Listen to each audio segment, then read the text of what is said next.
Hello everyone. It's really nice to be here, and quite in a very large group. So my name's Mark Waltham. Can you guess where I'm from? Is it the accent or the tie? The fact that I'm the only person in the room wearing a tie. Okay, so I'm from the UK originally. and I'm going to be talking to you this afternoon about education.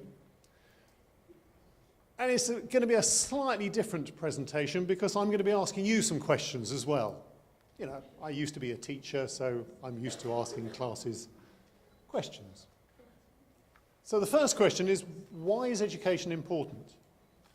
And you can see, you know, these are the sectors that we work in. We work in health and HIV/AIDS and various other things. But of course, education is clearly the most important. Why do I think that? Any guesses? Why is education so important? It helps to generate awareness that people have the surrounding resources and how they can help those children build themselves up. Yes, good. Any others? Down the front? It's the foundation for prevention for a lot of these issues, and it can help, work to create a better environment where, prevention for HIV/AIDS or education on sanitation and hygiene, education on how to care for yourself or health, education in nutrition.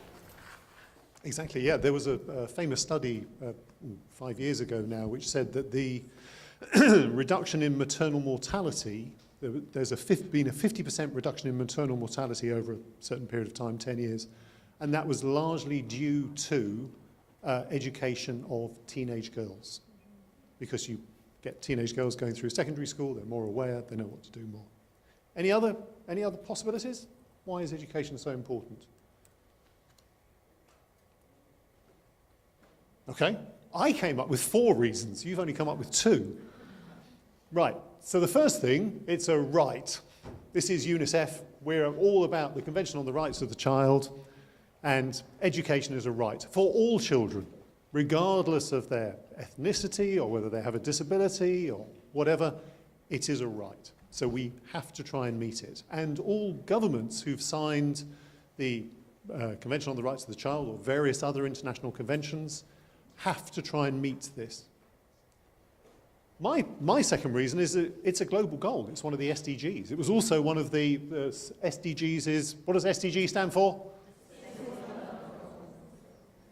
Which one is education? 4. Before we had the SDGs, what did we have? Yes. Which one was education? Oh, gotcha. 2. It was number 2. So countries have committed to meeting the SDGs, and there's a whole bunch in SDG 4, but it includes getting all children in primary and secondary school all the way through education, or all children through both primary and secondary school. Another reason, which is your reason, you're at the back, is it's actually good economics. For every dollar invested in education, a country can expect to get between $10 and $15 back, yeah, in increased productivity and all the rest. And my 4th reason, and there are well-known statistics on increases in GDP, gross domestic product, with every additional year of education that you can give your population. And my 4th reason is it's good for society, and this is your one. So more educated societies are more cohesive, less prone to violence, with greater democratic participation. In other words, more people will vote and will accept the results of a vote. So that's why it's important. So, and what's really important is that we give all children an education, and that's what UNICEF education section is all about. So how are we doing? Well, that's interesting. Okay, so today, as of today, just at primary level, not secondary level or, whatever, there are 61 million children who are not in school. Yeah, which is quite a big number, but so how do we put it into context though? So who would like to guess how many children of primary school age there are in the world? Any guesses? Go on, somebody's got to have a guess. So there are 61 million children of primary school age who are not in school. How many children of primary school age are there in school, do you think? 300 million, 500 million? It's close. It's actually, the total number is about 650 million. Which means, so you've got 650 million kids of primary school age, 61 million are out of school, which means that roughly 1 in 11 children is out of school. Anybody who follows proper football, that's the one where you kick the ball, thank you, that means every team is missing its goalie, right? So how have we been doing? This is a graph which shows the number of children out of school, so bigger numbers are worse, right? And what you can see on there is that most of the children, and these are the years along the bottom of the scale, and you can see that most of the children who are out of school are in West and Central Africa and Eastern and Southern Africa, and used to be in South Asia. So South Asia is sort of India, Pakistan, Bangladesh, Nepal, Bhutan, those sort of countries. And although you probably can't read the scale on the bottom, what it shows is that from 1997 up to about 2007, there was a huge reduction in the number of children who are out of school, who weren't going to school. And then it sort of flattened out. You can see that. Any guesses on why it's that shape? Why did it stop? Why did it stop in 2007? What else happened in 2007? Yes? Global financial crisis, yeah, that's a big one, yeah. But it doesn't explain why it hasn't started going up since. And actually, if we'd carried on with that level of progress, just about now we'd have got all kids into school. And on the current rate of progress, it'll take us about another 200 years to get all children into school, which is fairly depressing. We're trying to address that, of course. Of course, the big thing is that we're not just interested in kids going to school, like a prison. Yeah. The idea of a school is that you learn something. And I want to show you a graph which is a little bit complicated, but at the moment there are, what we know is that 250 million children, many of whom, more than half of whom are actually going to school, are failing to learn anything. So I've got a little graph to show you this. And this is the percentage of children who learn to read, a basic knowledge of reading. And what you can see from this graph, it's a little bit complicated, but this little bar here on these graphs is the average. And the diamond shapes are the rich kids, the rich boys and the rich girls, and the circle and the square are the poor kids. And what you can see is that in some countries, you've got 10%, 20%, 30% of kids, only 10% or 20% or 30% of kids who master any sort of reading at all. And even in reasonable countries like, let's take Uganda, it's only about 80% of kids, on average, who can master reading and writing. The other thing about the graph is that you can notice there's a huge difference between the rich kids and the poor kids. I mean, often between the rich boys and the rich girls, there's a difference as well. But there's a huge difference. It's poverty that makes all the difference.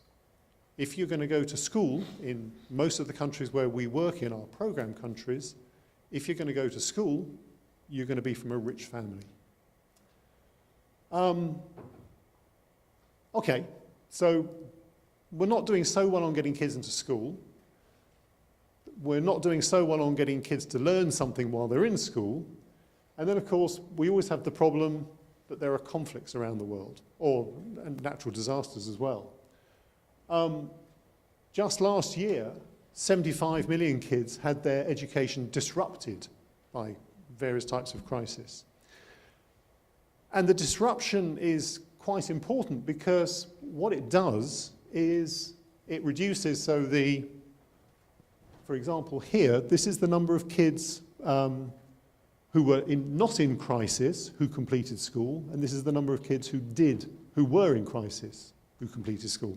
So what happens is that when there's a crisis, you get something like a 10 or 15 or 20% drop in the number of kids who complete school. Why? What happens? So if you've got, yeah. People these days, they have to move from where they live. They don't have access, they don't have citizenship. That's right, yeah, yeah. So people get chased away. There's a funny thing about schools. Schools are absolutely perfect for groups of armed men, yeah? Because you've got nice rooms where you can barrack your soldiers or your fighters. You've usually got a kitchen and you've got toilets. And most often, there's a nice wall around the place which is easily defended. So in a lot of conflicts, what you find is that any armed group straight away takes over the local school because it's just perfect for their uses. And then, of course, the schools get destroyed.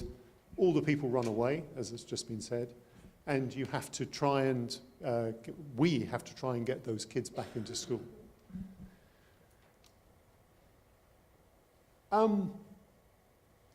Quite a few times today you've heard the expression of equity.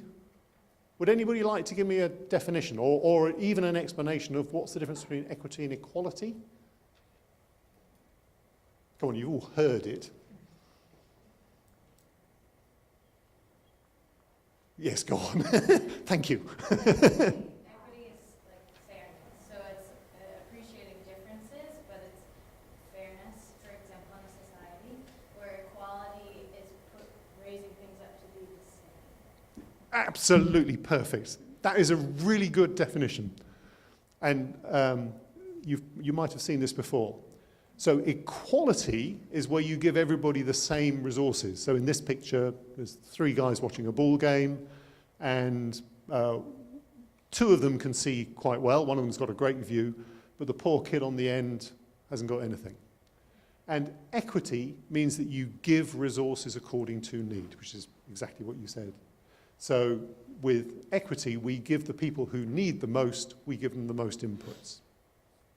And what do you think reality looks like? So these are abstract quantities.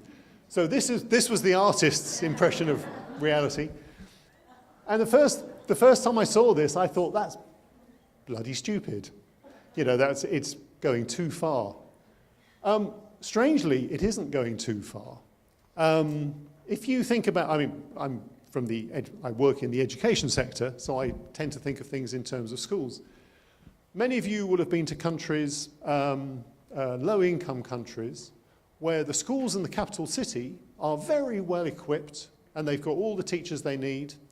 If you go out into some little village somewhere out in a remote rural area, the school will be terrible, there won't be any toilets, and no teachers ever want to go and work there. And so the people who are the poorest, who are in the greatest need, get nothing.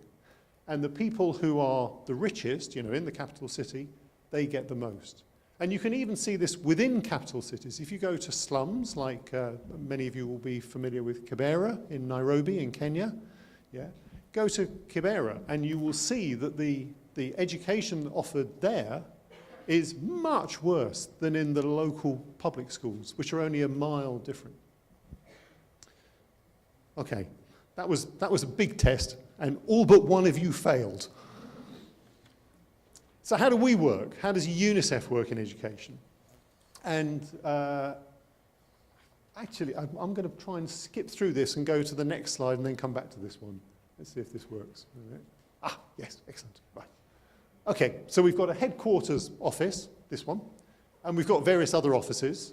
As you've probably heard, we've got 7 regional offices around the world. So we've got one in West Africa, East Africa, Middle East, Latin America, East Asia and the Pacific.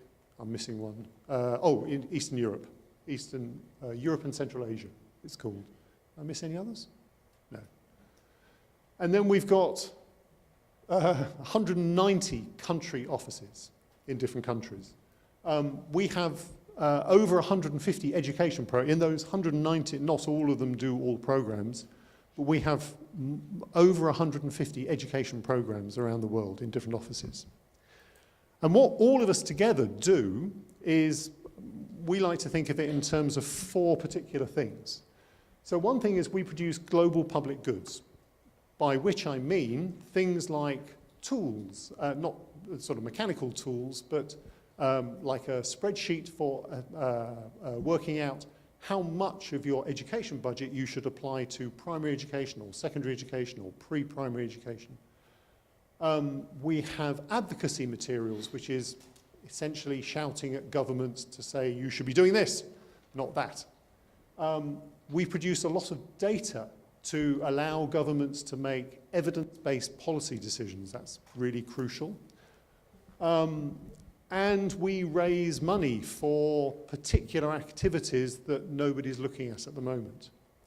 So one of the things we do is this global public goods, and headquarters does a lot of this, but all other offices do as well. We also provide a lot of support to partner governments. In the previous presentation, he was talking about the upstream work, and in education we do even more of that than in health, where a lot of our work is providing assistance to governments, advice, models, all sorts of things.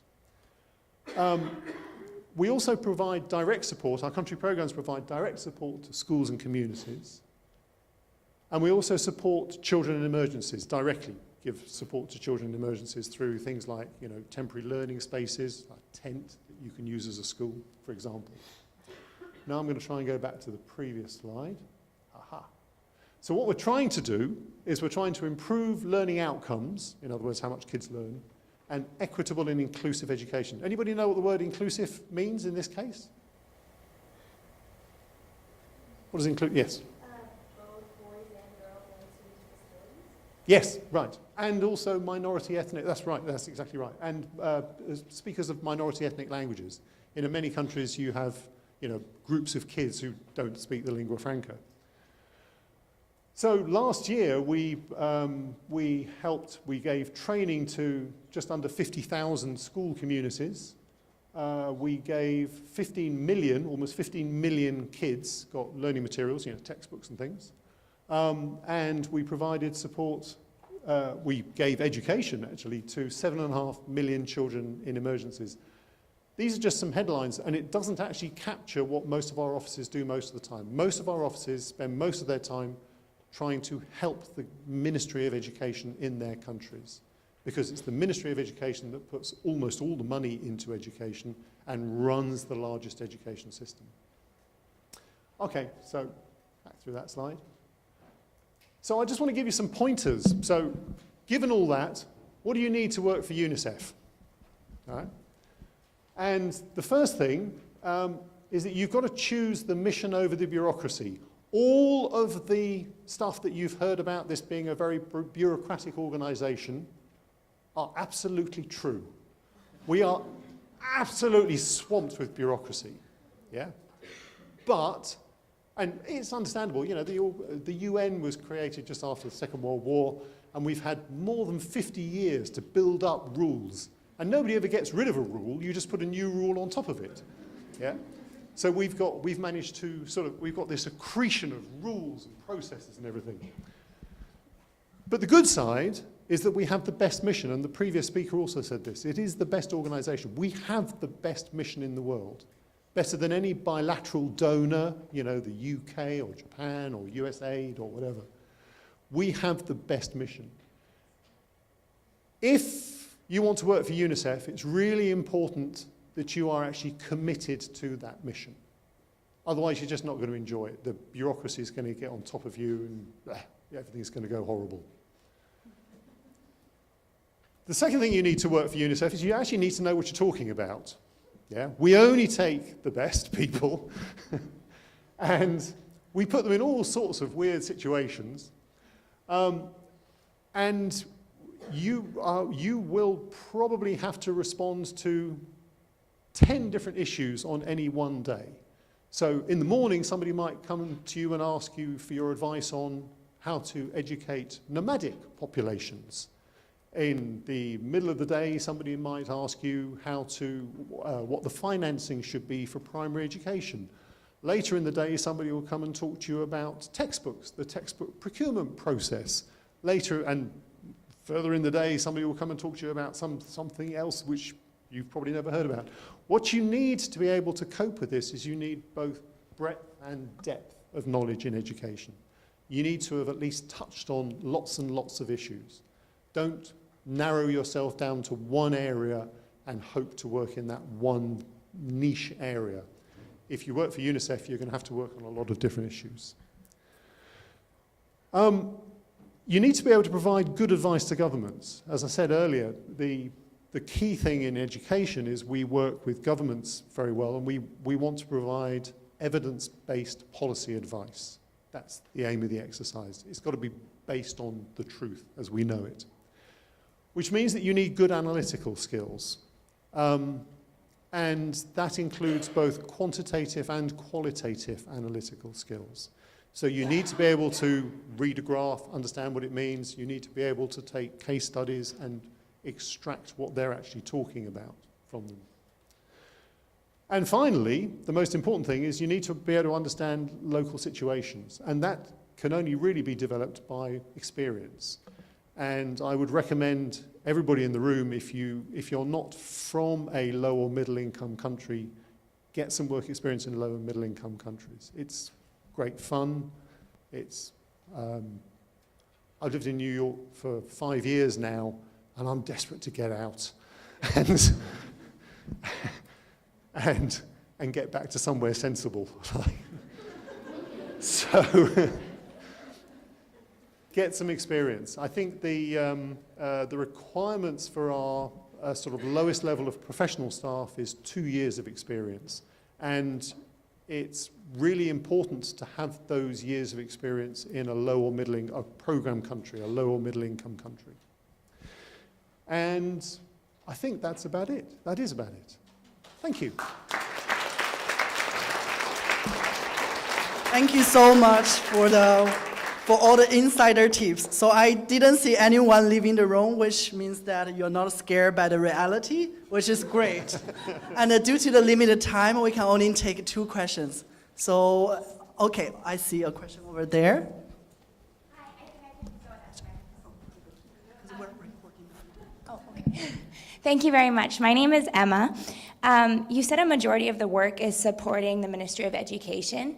And I'm wondering if there's still the danger of the Ministry of Education only giving resources to those who don't really need it, right? So I'm wondering how UNICEF works to employ the equity approach with the Ministry of Education and convince them to give all the resources to the beneficiaries who need it. It's an easy answer. I mean, that's exactly the job of our country office education teams. Is they need to provide advocacy, they need to provide evidence, they need to show how most of the money is going to the richer kids, whether that's through, how many economists in the room? Okay.